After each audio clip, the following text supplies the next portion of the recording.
আমি আশাবাদী, আমরা চাই বিচার হোক। আমি আশাবাদী বলতে গেলে ভেতরে কি হবে কি হতে পারে এটা আমি জানি না। আমরা যদি ভালো কিছু হয় ভালো, আপনি যেমন বাইরে দাঁড়িয়ে আছেন অপেক্ষা করছেন, ভালো কিছুর আশায় কিন্তু আমরা দাঁড়িয়ে আছি। যদি ভালো হয় ভালো, না হলে ডাক্তাররা যেভাবে আন্দোলন করছে, যে 5 দফা দাবি নিয়ে আন্দোলন করছে, আমরা ওদের পাশে, ওদের সহযোদ্ধা হয়ে এই আন্দোলনটাকে আরো তীব্রতর করতে চাই। আমরা কিন্তু উই ওয়ান্টের জায়গায় আর নেই, উই ডিমান্ড জাস্টিস। আমরা আর কোন রকম তিলোত্তমা যেন ওয়েস্ট বেঙ্গলে দ্বিতীয় তিলোত্তমার ঘটনা না ঘটে, আমরা এটাই চাই। একটা কথা বলতে পারি, সেটা হচ্ছে আমি পরশুদিন কেপিসি হসপিটাল যাদবপুরে আছে, আমি ওখানে গেছিলাম। ওইখানে আমি একজন ডক্টর রেশমা সাহাকে মেডিসিনে দেখিয়েছি, আমি নিজে একজন পেশেন্ট। সব ইনভেস্টিগেশন করে নিয়ে গেছিলাম এবং উনি দেখলেন, ওখানে দেখলাম যে কিছু হাউস স্টাফ যেখানে মানে এজিটেশন করছে বাইরে, তারাও বসে আছে এবং তারা রীতিমতন ইনডোর এবং আউটডোরে সুন্দরভাবে ডিউটি করছে এবং পেশেন্টদের ভালোভাবে পরিষেবা দিচ্ছে। তাহলে আপনারা পরিষেবা পাচ্ছেন? Yes, I was present there. That is on Friday. I was present there, Jadavpur at KPC Hospital. Now I am patient. Now I am senior citizen person. এটা তো ভালো দিক হয়েছে, ভালো দিক, কিন্তু আসল দোষী ওনারা তো চক্রান্ত করেছেন, কিন্তু যারা দোষী ওনাদের সঙ্গে যারা আরো জড়িয়ে আছে, আমরা চাই তারাও ধরা পড়ুন। সিবিআই দাবি দিয়েছি আমরা, দাবি মেনেছে, সেটা বড় কথা নয়। জাস্টিস কিন্তু এখনো বাকি আছে, জাস্টিস এখনো বাকি আছে। আমরা তিলোত্তমার জাস্টিস কিন্তু পাইনি। আজকে 36-37 দিন যে পরিশ্রম করে, আজকে 37 ডেজ রানিং, আমরা কিন্তু জাস্টিস এখনো পাইনি। এখন আমার হলো সুপ্রিম কোর্টের পরে যথেষ্ট বিশ্বাস বা আস্থা দুটোই আছে আমার, কিন্তু এখন যা পরিস্থিতি আমি ঠিক মানে কি বলবো সেটা আপনাকে এখন আমি কিছু ডিসিশন করে বলতে পারছি না।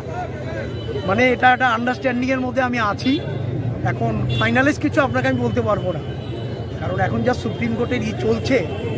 গত রায়ে যা দেখা গেল, ডাক্তারদের তিলোত্তমার বিচার না হয়ে ডাক্তারদেরই বিচার করে দিলেন প্রধান বিচারপতি। আপনারা জয়েন করুন 5টার মধ্যে, না হলে আপনাদের এগেইনস্টে মুখ্যমন্ত্রী রাজ্য সরকার স্টেপ নেবে। তিলোত্তমার বিচারটাই হলো না, ডাক্তারদের বিচার হয়ে গেল। আচ্ছা, আপনারা তো সাধারণ নাগরিক, এই মুহূর্তে যে কথাটা রাজ্য সরকারের তরফ থেকে, যে আইনজীবী কপিল সিব্বাল তিনি বলেছিলেন যে 23 জন মারা গিয়েছিলেন, পরিসংখ্যান দিয়েছেন ডাক্তাররা যে টোটাল যে 93,000 ডাক্তার চিকিৎসকের সংখ্যা, তার মধ্যে জুনিয়র চিকিৎসক মাত্র 7,500, আর সেখানে এই যে চিকিৎসা পরিষেবা ব্যাহত হয়েছে, এই বিষয়টা কিভাবে দেখছেন? ব্যাহত শুনুন, বিভ্রান্ত, মানুষকে বিভ্রান্ত করাচ্ছে। আমাদের পশ্চিমবঙ্গে প্রতিদিন 5,000 মানুষ মারা যায়, উনি জানেন সেটা? আর উনি যে রিপোর্টটা দিয়েছেন, উনি কি মানে সত্য তো খবরের কাগজ দেখে রিপোর্টটা দিয়ে দিয়েছেন, সঙ্গে সঙ্গে 2 লাখ টাকা দিয়ে দিয়েছেন। মানুষের জীবনের দাম 2 লাখ টাকা। আর ওরা এই পিজিটিরা কি পিজিটা শিখতে এসছে এখানে? আমরা একটা পরিসংখ্যান দিয়েছি, মানুষ কিন্তু বলছে না যে আমরা পরিষেবা পাচ্ছি। ম্যাডাম, আজকে যে আপনারা এখানে এলেন, এখানে কি পুলিশি তৎপরতা মুখে পড়েছিলেন আপনারা? হ্যাঁ, অবশ্যই আমাদের তো মানে বের করে দেওয়ার চেষ্টা। মানে আমি তো দাঁড়িয়েছিলাম জাস্ট মানে একদম সাইডেই দাঁড়িয়েছিলাম, মানে একজন সাধারণ মানুষ দেখতে এসেছি। উনি ঝাঁপিয়ে এসে একটি ছেলের গায়ে হাত দিয়ে কথা বলছে, হাত দিয়ে গায়ে হাত দিয়ে সরে যান এখান থেকে। কোনো ইউনিফর্ম ছিল না, কিন্তু তো ঠেলছে না। আপনার কি অসুবিধা? না এখানে দাঁড়ানো যাবে না। আমরা কি অসুবিধাটা বলুন না, আমরা অসুবিধার সমাধান, আমরা চাই এখানে ডাক্তাররা সুস্থভাবে আসুন, আমরা তাদের কোনো অসুবিধা করতে, আমরা সরে যাবো, অবশ্যই সরে যাবো, আপনাদের আমরা কোনো অসুবিধা করবো না বলে সরে এলাম। উনি তারপরে আমাদেরকে দড়ি দিয়ে ঘিরে দিলেন। ঘিরে দেওয়ার পরে সব থেকে বড় হলো যে উনি আরো ঠেলাঠেলি শুরু করলেন যে আপনার আমাদের লাগছে তো, আপনার তো ড্রেস নেই, আপনি আই কার্ডটা দেখান। আমিও তো কি বলতে পারি, আমি পুলিশ, আমি বলতে পারি না আমি পুলিশ, তাহলে আপনি আই কার্ডটা দেখান। তখন উনি সুশীল করে চলে গেলেন, কয়েকজন ইউনিফর্ম পরা পুলিশকে দাঁড় করিয়ে দিলেন। দড়িটা ওখানে শেষ হয়ে যেতে আমি ঘুরে এদিকে চলে এলাম, সমস্ত পুলিশ আমাকে ঘিরে চলে এলো। তখন আমি বললাম যে 9 তারিখ যদি এই মানববন্ধন করে হসপিটালে পাহারা দিতেন, তাহলে আজকে এই ঘটনা ঘটতো না, আজকে আমাদেরকে আসতে হতো না। সেই ডিউটিটা আপনারা তো মেয়ে, আপনারা যতই পুলিশের চাকরি করুন আপনারা তো মানুষ। ম্যাডাম, এই যে লাইভ স্ট্রিমিংটা ঘিরে এতটা একটা গোলযোগ বেঁধেছিল দু তরফের মধ্যে, অবশেষে লাইভ স্ট্রিমিং ছাড়াই জুনিয়র ডাক্তাররা আলোচনায় বসতে রাজি হলেন, কিভাবে দেখছেন বিষয়টা? শুনুন, আমরা মনে করি যে আমাদের বাড়ির বাবা হচ্ছে আমার গার্জিয়ান, বাবার কথা, বাবা আমাদের ছেলেমেয়েরা ভুল করলে দেখেন, উনি তো রাজ্যের মুখ্যমন্ত্রী, উনি তো রাজ্যের গার্জিয়ান, উনি তো একটা জেদ করে বসে আছে, একটা ছোট ছোট ছেলেমেয়েরা ন্যায্য দাবি নিয়ে আন্দোলন করছে, উনি মানবেন না, আমাদের ছেলেমেয়েরা তাকে শিক্ষা দিচ্ছে, ছেলেমেয়েরা মাকে শিক্ষা দিতে গেছে। আমরা চাই, ডাক্তাররাও চাই, তারা কিন্তু এখানে লোক দেখানো আন্দোলন করছে না, তারাও রুগীদের চিকিৎসা, তারাও এতে ফিরতে চায়, তারা চাই সমস্যার সমাধান হোক, তারা গেছেন, যদি হয় হবে, না হলে দেখা যাবে। আন্দোলন হ্যাঁ, ওরা অভয়া ক্লিনিক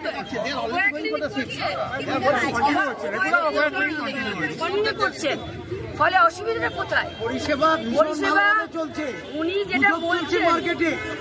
আপনাকে আমি আবার বলছি, দিদির সামনে এইমাত্র বললাম, আমি একজন প্রত্যক্ষদর্শী, কেপিসি হসপিটালের কথা বললাম। ও আর একটা কথা, আমি আজকে বাঙ্গুর হসপিটালে গেছিলাম, আমি টালিগঞ্জের নিবাসী লোক, আমি একটা পেশেন্ট নিয়ে গেছিলাম, ভালো পরিষেবা দিচ্ছে, ওটা তো গভর্নমেন্ট, আর কেপিসি হচ্ছে প্রাইভেট।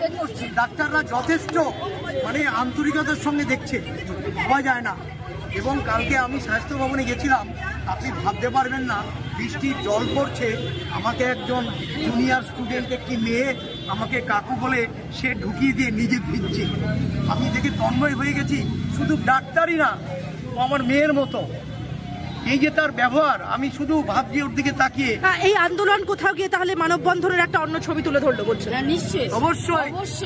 ভবিষ্যৎ আজকে যেভাবে মেয়েরা, প্রত্যেক কটা মানুষ যেভাবে আজকে জাগরিত হয়েছে, আজকে তিলোত্তমার মৃত্যুর পরে মানুষের চোখ খুলে গেছে, ভয় নেই, দেয়ালে ফিরতে গেলে আর আমাদের ভয় নেই, যাওয়ার হবে। কত কোর্ট, কত লাস্ট দেখেছি, আর শেষ দেখে যাব, সে জামিনও পেয়ে যাচ্ছে। আজকে দেখুন না, মহামান্য হাইকোর্ট, লোয়ার কোর্ট আজকে কিভাবে তারা জাজমেন্ট দিচ্ছে। একদমই। আপনার নাম ম্যাডাম? আমার নাম সুলতানা প্রধান। কোথা থেকে এসেছি? আমি এসেছি গড়চা থেকে। আমার নাম তারক দত্ত, আমি টালিগঞ্জ থেকে এসেছি, আমি একজন সিনিয়র সিটিজেন। দেখুন, সন্দীপ ঘোষ যেদিন প্রথম অ্যারেস্ট হলেন, আমরা সবাই প্রথমে ভেবেছিলাম যে উনি হয়তো এই অভয়াকাণ্ডেই উনি অ্যারেস্ট হলেন, কিন্তু পরে আমরা জানতে পারলাম যে উনি অর্থ দুর্নীতিতে অ্যারেস্ট হয়েছেন।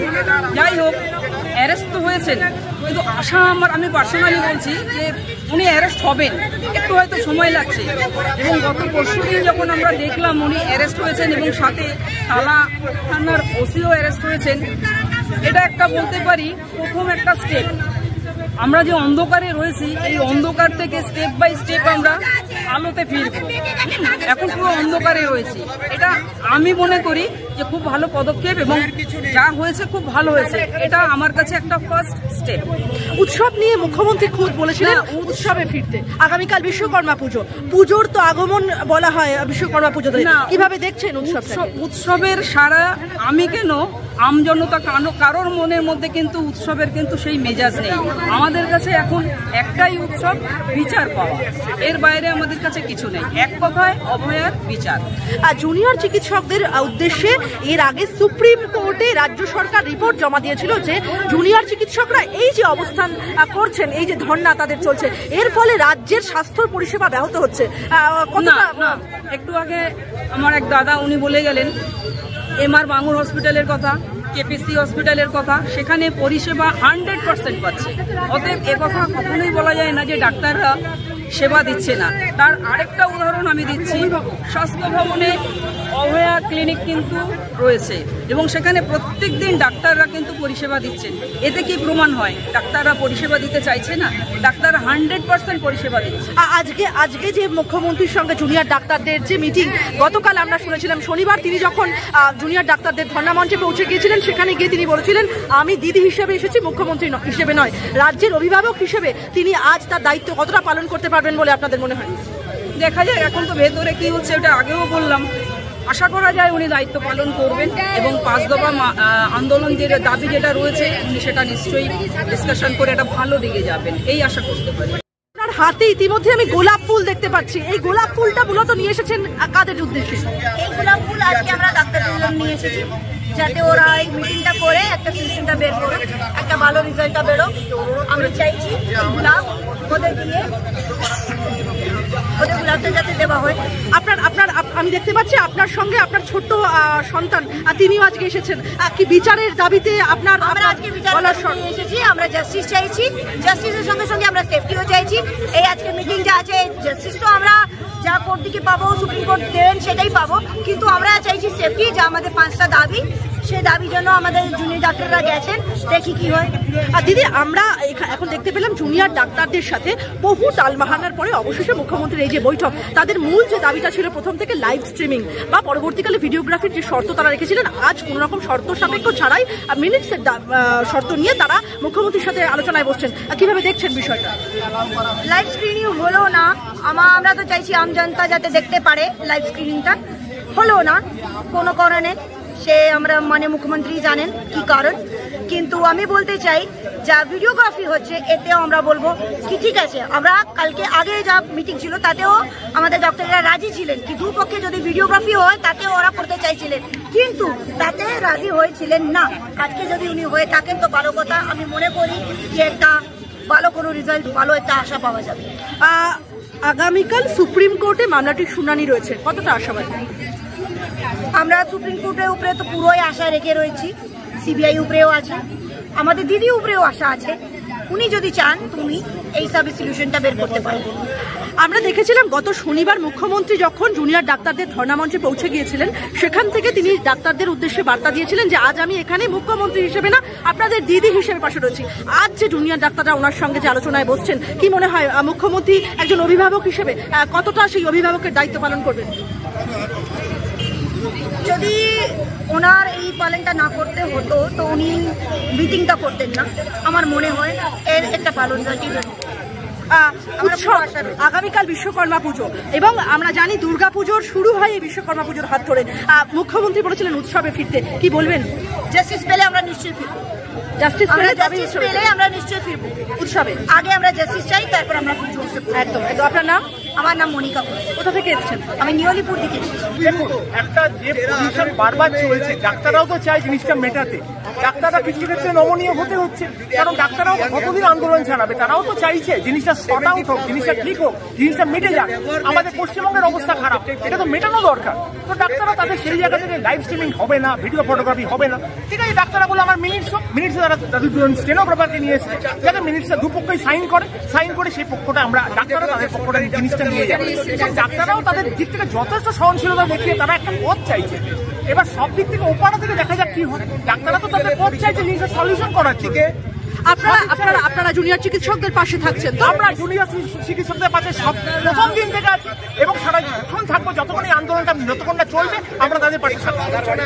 ডাক্তাররা সেবা দিতে চাইছে, তার একটা জ্বলন্ত উদাহরণ হচ্ছে অভয়া ক্লিনিক। এই যে অভয়া ক্লিনিক, এই ক্লিনিকের মধ্যে ডেন্টাল থেকে শুরু করে এভরিথিং সমস্তটাই ওখানে রয়েছে। তাহলে একই কথা বলা যায় না যে ডাক্তাররা পরিষেবা দিতে চাইছে না। পুলিশ এই 1 মাসে বলছে যে পরিমাণ মারা গেছে, আপনি বিগত 3, 4, 5, 6 মাস দেখুন, সেই তুলনায় এই 1 মাসে মৃত্যুর হার অনেক। ডাক্তারদের সমর্থনে দাদা একটা প্রশ্ন তো করতেই হয়, ইতিমধ্যেই এই আর্জি করে চিকিৎসক তরুণী খুন এবং ধর্ষণের ঘটনায় বহু চর্চিত যে যার দিকে আঙুল ছিল প্রথম থেকেই রাজ্যের মানুষের, সেই তদানীন্তন যিনি অধ্যক্ষ আরজিকর মেডিকেল কলেজ অ্যান্ড হাসপাতালের সন্দীপ ঘোষ, তাকে অবশেষে গ্রেফতার করলো সিবিআই এবং টালা থানার ওসি।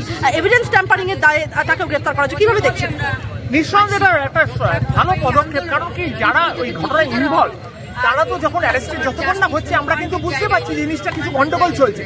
এবং উনি তো রাত্রিরে ছিলেন, আমরা যতটুকু জানতে পারছি ওনার লোকেশন, টাওয়ার লোকেশন সবকিছুই আরজিকর দেখাচ্ছিল। তার মানে উনি নিশ্চয়ই এর মধ্যে ইনভলভ। সন্দীপ ঘোষের কথা বলছি। এবং টালা থানা সারাদিন 13 ঘন্টা ধরে কোনো কিছু নেয় গিয়ে এফআইআর করেন। এবার টালা থানার পুলিশও ওসিও ডেফিনেটলি তার দায়িত্ব নিতে হবে। সব এই যে দুটো গ্রেপ্তারি, এরা নিশ্চয়ই ভীষণ ভীষণ প্রাসঙ্গিক এই ঘটনাকে। আগামীকাল সুপ্রিম কোর্টে মামলাটির শুনানি রয়েছে, কতটা আশাবাদী? দেখুন, সুপ্রিম কোর্ট নিয়ে সবসময় আমরা আশাবাদী, আমরা তো আশায় থাকবো সুপ্রিম কোর্ট ন্যায্য বিচার দেবে। তবে এই মুহূর্তে যেটা চলছে, বিচার তো চলছে না, জিনিসটা চলছে কোর্ট মনিটর একটা ইনভেস্টিগেশন চলছে। তো এই মুহূর্তে কালকেই যে আপনার সব সলিউশন পাবেন, আমরা পাবো সেটা আমরা ধরছি না, কিন্তু নিশ্চয়ই সব পথে ঠিক পথে এগোবে সেটা আমরা চাই, এবং আমরা সুপ্রিম কোর্টে বিশ্বাস রাখছি সুপ্রিম কোর্ট নিশ্চয়ই তার ন্যায্য পথে। আজকে যে মুখ্যমন্ত্রী অবশেষে জুনিয়র ডাক্তারদের সাথে যে আলোচনায় বসতে রাজি হলেন, রাজ্যের অভিভাবক তিনি, কতটা কিভাবে দেখছেন বিষয়টা? দেখুন, নিশ্চয়ই এটা আমরা আশাবাদী, কারণ আমরা তো সবসময় ডাক্তারদের পাশে আছি এবং আমরা চাই রাজ্যে আবার সুন্দর শৃঙ্খলা ফিরে আসুক, সবকিছু ঠিকভাবে হোক। নিশ্চয়ই এই আলোচনাটা নিশ্চয়ই ভালোর দিকে যাবে, আমরা তো ভীষণভাবে আশাবাদী। একজন নাগরিক হিসেবে মুখ্যমন্ত্রী যে উৎসবে ফেরার বার্তা দিয়েছিলেন, সে প্রসঙ্গে কি বলবেন? দেখুন, দুর্গাপুজো তো আমরা সবাই করি, আমরা দুর্গাপুজো মানে মা দুর্গার পুজো, এই পুজোটাই তো আমরা সবাই থাকি, কিন্তু সেটা পুজোর জায়গায়, উৎসব মানে বাহুল্যটা নিশ্চয়ই এই অবস্থায় আমরা করতে পছন্দ করছি না। পুজো তো সমাজের বাইরে না, পুজো সমাজের বাইরে না,